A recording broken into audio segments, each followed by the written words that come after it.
Good morning and welcome to the new edition of Dr. Lamba's Awakening Call. We are hearing the word constitution bandied about almost in every country where there are some disturbances. In USA, in India, in Canada, in England, anywhere with democracy, people bandy the word constitution. Some allege in these countries that the constitution is violated by some actions of the government. In USA, Congress often blames the president for violating the constitution, and many times the president blames the Congress for violating the constitution. In India, any act that passed is opposed, as is happening nowadays, notwithstanding the fact that there is a judicial system to see whether the constitution has been violated or not. The judicial system exists in India, it exists in USA, it exists in Canada, in England, practically in all democratic countries. The oversight by the Supreme Court is always there. And yet, we are always so tense, always so agitated about the constitutionality or the unconstitutionality. Now, what is constitution? Is it something very sacrosanct? Is it the Bible? Or is it a mere set of rules, laws, systems that have been put in place by some human beings? There's nothing inviolable about Constitution, and the Constitution has always been a subject of change. It's not like Quran, which is the word of the Bible, and no mortal can tamper with it. It's not like Bible, that whatever is written cannot be tampered with, but there can be interpretations.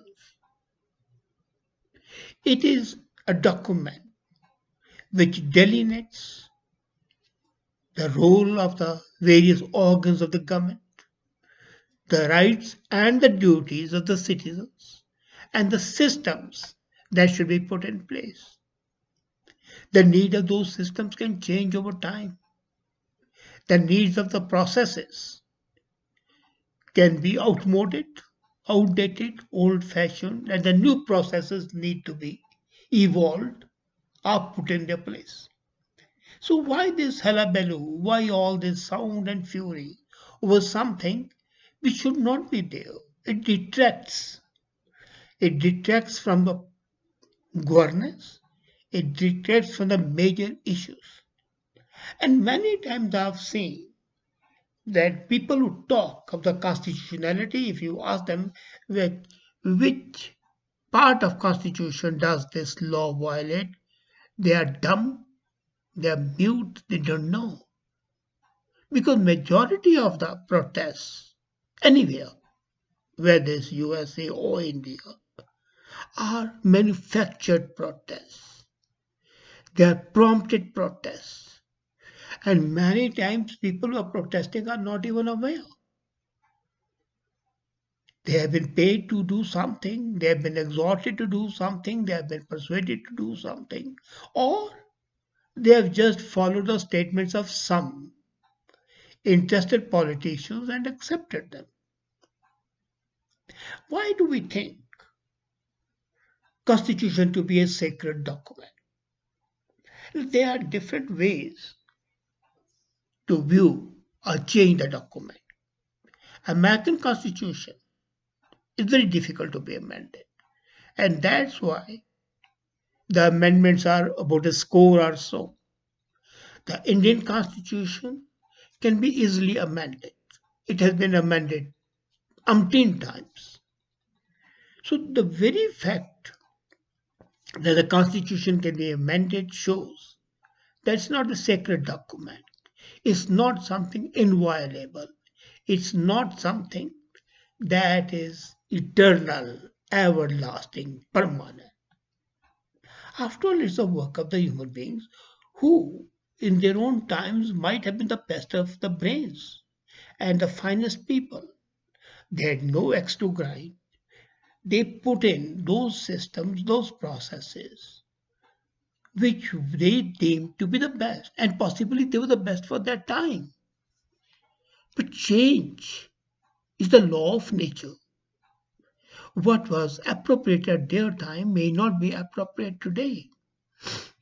And many times when you are writing a document, idealism takes over, and many times pragmatism is sacrificed. But when you ruminate, when you think, when the thought process covers, and you see your experiences, you want to see where the change needs to be there and you do it. So, to call something constitutional and as if, even if it's constitutional, is it right or wrong? Is it the need of the hour or not? That is a major issue. And this is why quite sensible that when the passions are hot, red hot, when there are conflicting opinions, there is one organ. I may not agree with that, but that organ, the judicial system, which I agree can be rotten, but then they are at least not involved in the process and they come up with their considered judgment. Nothing at all in a political system can be 100% perfect. Let's be very clear about that. And since nothing can be perfect, so why not accept that, okay, imperfections will be there, but the parliament with its two chambers or one chamber has considered it, thought it, and there can be a judicial oversight. And if an act of the government as the executive is considered to be crossing the limit, it can be declared ultra virus. That is unconstitutional and can be set back. Then, for example, I'll take an example of the Supreme Court of India. They said the basic structure of the Constitution cannot be changed. How stupid that statement was. What is basic structure? I remember Mrs. Gandhi changed the basic structure when she added two words to the preamble of the Constitution. The preamble of the Constitution is the Mool Mantra, the basic concept. And it reads, we the people of India do give to ourselves this Constitution. And then Mrs. Gandhi, what she added two words, secular and socialist. When the Constituent Assembly was debating under Dr. Ambedkar what should be the preamble, these words were suggested.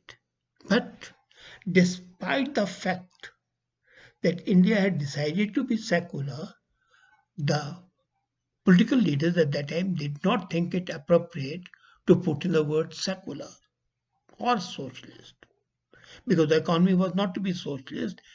The then Prime Minister wanted it to be mixed economy, and he was quite a powerful, influential figure in the Constituent Assembly. So they kept mum, but they put in the directive principles, in which one of the directive principles is the protection of the cow.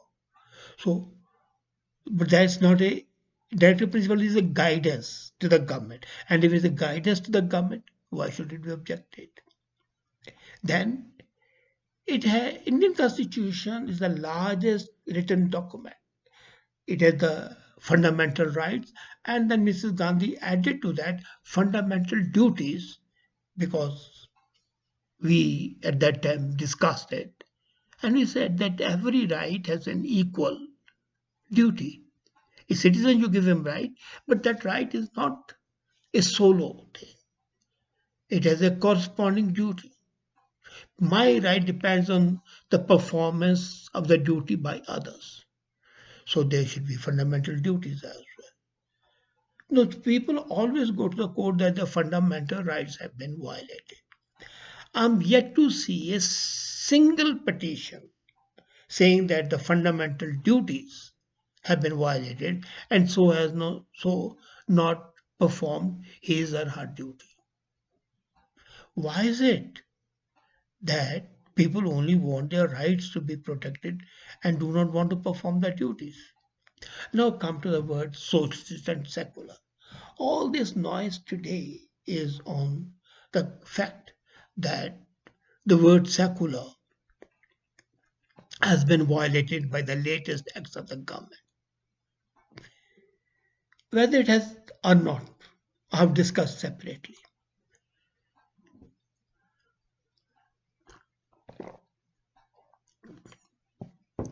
That is not germane. But if I look at the original document, the word secular is not there at all.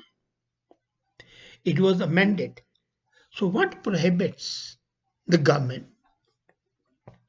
if it has sufficient majority, to amend the constitution again and remove the word secular? And if the word secular is removed, all that noise that is being created would vanish in thin air.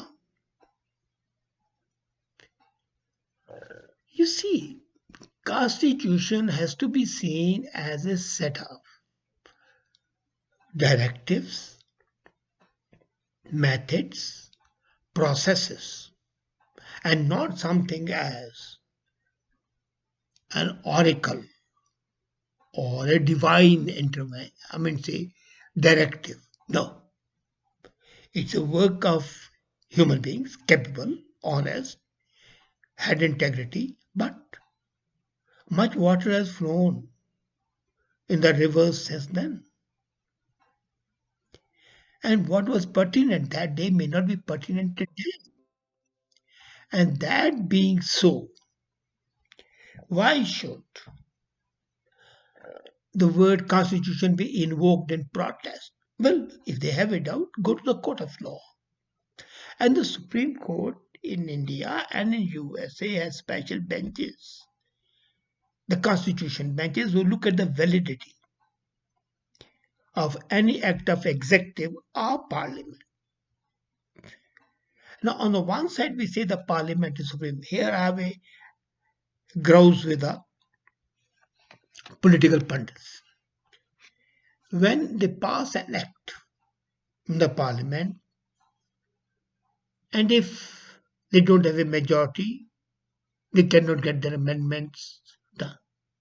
So what they do is they come out and start instigating protests, sometimes rather many times, indulging in arson and resulting in the loss of property and many times loss of life. Is that proper? If they have a doubt, why they should not walk out? Agreed. If the government has a majority, they'll still pass a law. But then let them move the court beforehand, before even the law is passed. Ask them to give an advisory. And that could have been done by the President of India. The President of India has not invoked one law, part of the Constitution. The President has the right to ask the Supreme Court for an advisory. If he knew, and the intelligence services are there to tell what is going to happen, the President could have referred it before signing the law to the Supreme Court, ask for an advisory whether XYZ act of the government is legal, constitutional, or is it ultra virus. And he could have also directed the Constitution bench or the Supreme Court full bench. I want the advice in the next 12 hours. And this could have been done. And 23 lives which have been lost in India and the hundreds and thousands of the dollars worth of the property that has been lost in India could have been saved. But we are absolutely myopic. We invoke the Constitution, not because the Constitution has been violated, but because that gives a cover to our nefarious activities. We use Constitution as our handmaiden, as a tool to embarrass or to delay a function. We are never honest. And this lack of honesty, this lack of integrity, this lack of consideration of the public and of the country and of the nation is responsible for exalting a document to a level of almost of the divine ordination. No, it's not. It's a man-made document subject to change and amendment. Suppose a coup happens, then where's the constitution? Then these Supreme Courts would come up and say, well, we accept it. It's a doctrine of necessity. This is what happened in Pakistan 3 times. And this is normal. Something has happened, you can't help it. Even if you hang the person later on. But you can't hang him as long as the coup leader is in power. So why all this sound and fury, all this noise over something which is not important at all? There's an organ of the body, the government, which is to see whether the thing is constitutional or not. A man sitting on the roadside doesn't know whether the constitution is violated or not. And let me tell you, 99.9999% of the people do not even have even seen a constitution. What to say of leave reading aside. They have not even seen the book called the Constitution. And some people, like in US, that happened, who had a copy of the Constitution of US in his pocket and started waving it. That is ridiculous. If the US Constitution and the Statue of Liberty, which says, "Come to ye all ye have suffered," then why do Americans not condemn Roosevelt for interning the Japanese after Pearl Harbor? Was that not violation of the human rights? That was. Why do we not condemn even now the discrimination against the native red Indians? Is that not against the Constitution? It is. But we are deaf, mute, dumb, where we are not prodded to agitate. We only call and question a thing as being unconstitutional when we are prodded by the outside forces to do so. So don't bring in constitution and invoke constitution stupidly. Use your brains. And always remember the need of the society, the need of the country, the need of the nation is always of paramount importance, not a scrap of paper that can be amended again and again. I value constitution only insofar as it is a book of guidance, of processes and systems. And even then, those processes and systems are always subject to change and alteration as per the need. Thank you.